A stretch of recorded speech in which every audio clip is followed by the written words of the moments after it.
The biggest insight from the Retail Roundtable is just recognising the power of having our senior-most retailers coming together as a group, not only to continue to build relationships, but to learn from each other. They all bring unique perspectives from the geos that they work and operate in. When we brought the Retail Roundtable together first time round, we'd identified that there was a key things we needed to work on: sales culture, core leadership in retail, and a retail sales capability in our frontline staff. Those three factors still remain true, and the reason we come together is to work out how can we really drive that into our frontline retail business. Basically, it ensures we get consistency across our business model, one. Two is it brings at the forum the best retailers in our business, and it also ensures we kind of carry best practices rather than trying to reinvent the wheel in each year. And I think when you bring senior people from around the business together around the table, you really see what other initiatives are going on around the globe, and it motivates you as an individual to go back and work with your teams locally to deliver some really good stuff. I'm a witness of a group that it's clearly involved in do something, make it happen. Because this is about gaining momentum and making sure that we provide teeth into our retail organisation through this group. To be able to have the discussion, the rich conversation, both formal, but also over a cup of coffee in the breaks, to me has been absolutely invaluable. I think we have the right leadership in this audience now, and we've committed to each other to push, challenge, and then land great initiatives in each of the geos. Really encouraged to see what some of the geos have done in the last 120 days. They've done some great initiatives. From starting point of zero, they've implemented things already, and that's fantastic.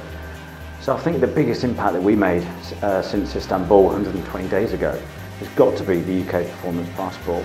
We've worked with the support functions, we engaged all of the product owners, and we've pulled together a document which I believe, and the feedback from the team is that it's really useful. The biggest insight at this Retail Roundtable for me has been that we've seen all the geos have embraced the retail playbook. We have a lot of debate, discussion, to come up with the playbook, which is already setting up a language for the whole Travelex employees. I think that is awesome.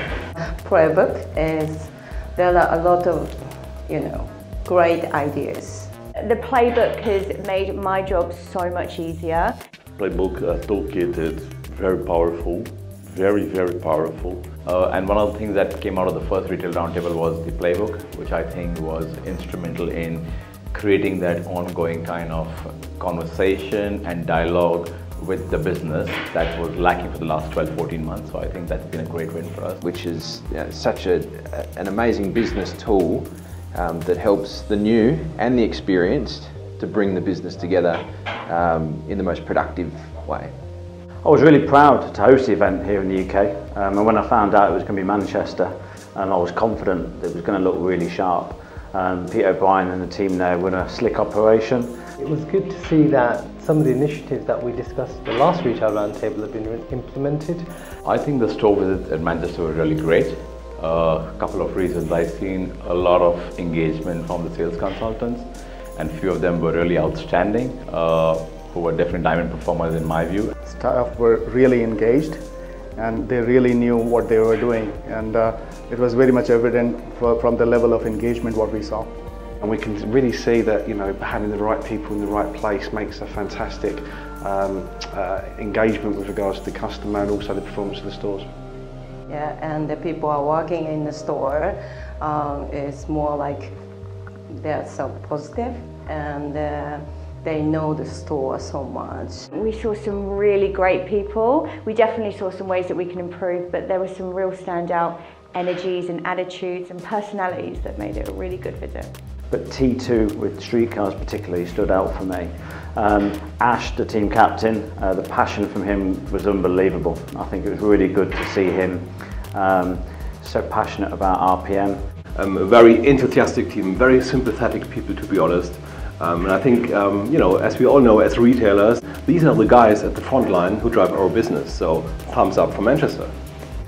So when we met as a retail roundtable for the first time at the end of June, we started to talk about the future of work agenda for the first time.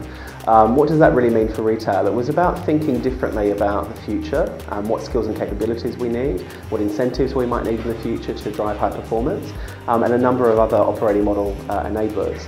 Because we know retail as a business globally is kind of being challenged, and I think we have some great initiatives from the playbook and what we've heard in the workshop this week, that if we keep doing what we're doing and keep doing more, I think we will make the business solid. We looked at John Cotter's 8 steps of change. The old fable, our iceberg is melting, is a great way to think about how do we turn up as leaders of this business to empower and also to take accountability and ownership of what we need to achieve, and that is retail excellence.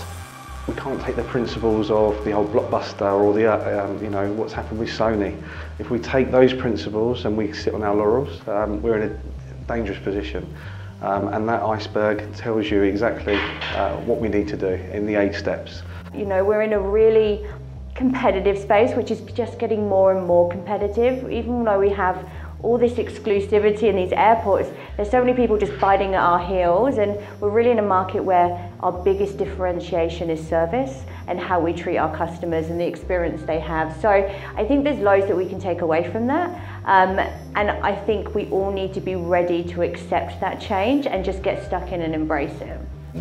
Definitely the business is pivoting, but I think retail will always have a place to stay. Is how we make the business relevant is going to be crucial. So I think one of the biggest takeaways from this week for me is the expectation that we're going to set back in the business around understanding retail performance, the financial measures, the drivers, the levers we can pull on a daily basis to influence our month-end results. And see how we can actually move that business further forward. And I think that was a big piece. We always look at businesses that are in the red. Looking at businesses that are in the green, we can still see improvements. And this time what I really liked about it was that we cannot have a cookie cutter approach and drop all the solutions at places without really doing something, which was the gap analysis. That was the beauty, because then you know that it is what solution fits in to the right market. Now we have over 700 leadership team of retail out there, and the way that we review and understand our performance to draw out the right insights in order to apply the right actions from the playbook is inconsistent at best. But the big thing now is making sure that these guys from the Retail Roundtable go back home, cascade that upskilling session to their respective leadership teams, because once we have the 700 all lined up reviewing their business in the way that we've all agreed, that is really going to turn the dial for us. What we did last time, we had an excellent game plan with a playbook which has got all the best practices one can think of around travel expert. Now we have to look at it from the execution angle, go back, and then next 180 days do the gap analysis of each single market and drop those nuggets which really fits in for the purpose. So the focus for the next 180 days for Europe is definitely, driving sales culture by really getting a lot of topics out of the playbook. 180 days for me, very simple. That's get back, educate the team first and foremost. There's been so much conversation that's happened here and tangible outcomes that have happened here that without me going back and cascading that down, it's been pointless coming here at all. So number 1 is to educate and inform. Number 2 is then to implement and be able to work with my team to implement playbook. Continuing on our journey of teaching our sales staff how to sell, what it looks like to be a great salesperson, so the bronze sales training, the induction program, and really just creating more of an expert, knowledgeable and enthusiastic workforce. I think the Sales Consultant Performance Passport is a must for us. And also we are also working on other elements of the business that was in the playbook. So over the next 180 days, my team will be supporting not only the Retail Roundtable, but of course all of our retail colleagues by continuing to progress our Sales Academy proposition. Co-creating that is really important so that we have the voice of sales consultants, team managers and our senior retail colleagues helping to define really what the skill gaps are and importantly how we're going to solve for those in the Sales Academy. In addition to that, we've talked a lot about enhancing our communication. The way we communicate across our retail estate is incredibly important. The more connected we are, the more we realise that we're in it together, the more we realise that we have very similar challenges no matter where you are across the globe. It's all about continuing the momentum that we've started with the Retail Roundtable. The next 180 days comes with great focus and great importance to this organisation, because what we need to do is continue to demonstrate the value of getting this group together, talking about the real matters within retail and looking for ways how we can pivot the organisation in order to catapult us into being the most admired retail foreign exchange business globally.